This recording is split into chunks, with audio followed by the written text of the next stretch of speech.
ajaran asli Nusantara pada suku Jawa, bukan animisme, dinamisme, juga bukan Hindu. Ini adalah salah satu dari sekian banyak ajaran asli Nusantara, yang pada masa Orde Baru harus terpaksa bernama Hindu. Agama Kapitayan Jawa. Dalam keyakinan penganut Kapitayan di Jawa, leluhurnya yang pertama kali dikenal sebagai penganjur Kapitayan adalah Dang Hyang Shema. Pertama yang diturunkan ke dunia yaitu Adam. Dalam kitab kuno Pramayoga dan Pustaka Raja Purwasilsilah Nabi Adam sampai Dang Hyang Shema dijelaskan sebagai berikut: Nabi Adam, Nabi Syis, Anwas dan Anwar, Hyang Nur Rasa, Hyang Menang, Hyang Tunggal, Hyang Ismaya Wungkuhan, Smara Santa, Smar. Dalam keyakinan penganut Kapitayan, leluhurnya yang pertama kali sebagai penyebar Kapitayan adalah Dang Hyang Smar putra Sang Hyang Wungkuham, keturunan Sang Hyang Ismaya, yang mengungsi ke Nusantara bersama saudaranya Sang Hantaga, Togok, akibat banjir besar di negara asalnya, dan akhirnya Smar tinggal di Jawa dan Togok di luar Jawa, sedangkan saudaranya yang lain yaitu Sang Hyang Manikmaya, menjadi penguasa alam gaib kediaman para leluhurnya yang disebut Kahyangan.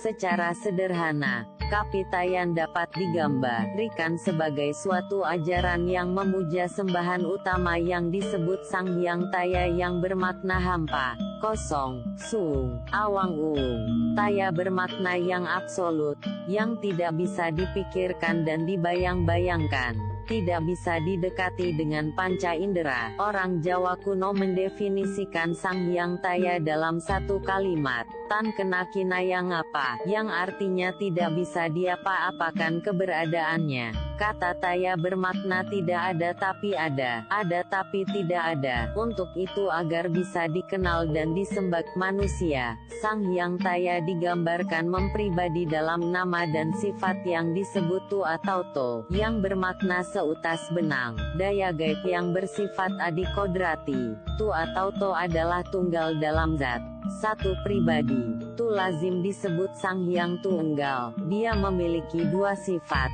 yaitu kebaikan dan ketidakbaikan. Tu yang bersifat baik disebut Tuhan dengan nama Sang Yang Wenang.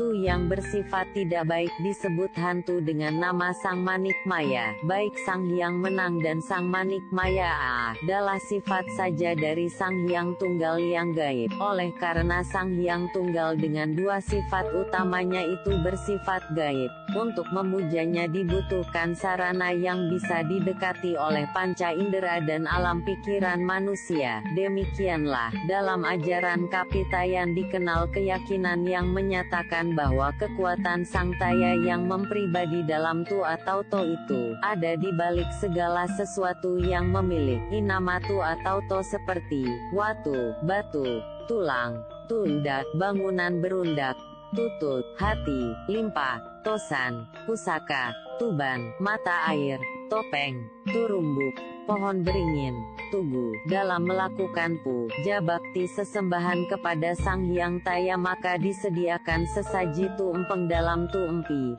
keranjang anyaman bambu, tuak, arak, tukung, sejenis ayam, untuk dipersembahkan kepada Sang Hyang Tunggal, yang sifat gaibnya tersembunyi di balik sesuatu yang memiliki daya gaib seperti watu, tugu, turumbuk, tulang, tundak, tosan, toya. Namun untuk melakukan permohonan yang tidak baik, persembahan ini akan ditujukan kepada hantu yang bernama Sang Manikmaya, dengan persembahan yang buruk bernama tumbal. Berbeda dengan persembahan sesaji kepada Sang Hyang Tunggal yang merupakan puja bakti melalui pelantara, para rohaniawan Kapitayan melakukan sembahyang langsung kepada Sang Hyang Tunggal di suatu ruangan khusus bernama sanggar, bangunan persegi 4 beratap tu empang, dengan tutup lubang di dinding sebelah timur sebagai lambang kehampaan Sang Hyang Taya. Dengan mengikuti aturan tertentu, mula-mula sang rohaniawan melakukan tulajet, berdiri tegak, menghadap tutup lubang, dengan kedua tangan diangkat ke atas menghadirkan Sang Hyang Taya ke dalam tutup hati. Setelah merasa Sang Hyang Taya hadir di dalam hati, Kedua tangan diturunkan di dada tepat pada tutut hati. Posisi ini disebut swadikep, sidakep, memegang keakuan diri. Proses tulajek ini dilakukan dalam tempo lama. Setelah tulajek selesai, sembahyang dilanjutkan dengan posisi tuengkul, membungkuk memandang ke bawah, yang juga dilakukan dalam tempo yang relatif lama. Ajaran asli Nusantara pada suku Jawa bukan animisme, dinamisme juga bukan Hindu. Kesimpulan, ajaran asli Nusantara bukan animisme atau dinamisme. Leluhurnya bangsa Nusantara tidak menyembah arwah, batu atau gunung. Leluhurnya Nusantara terdahulu tidak tinggal di goa-goa batu. Leluhurnya terdahulu Nusantara lebih maju dari peradaban saat ini. Leluhurnya Nusantara sudah mempunyai keyakinan luhur terhadap Tuhan Yang Maha Esa. Ajaran asli Nusantara menyebar ke 3/4 wilayah bumi. Ajaran luhur Nusantara berkembang di tanah India mendasari terbentuknya ajaran Jainisme, Buddha dan Hindu. Ajaran asli Nusantara bukan Hindu India. Ajaran asli Nusantara yang mendasari agama Hindu yang tumbuh dan menjadi bernama Hindu.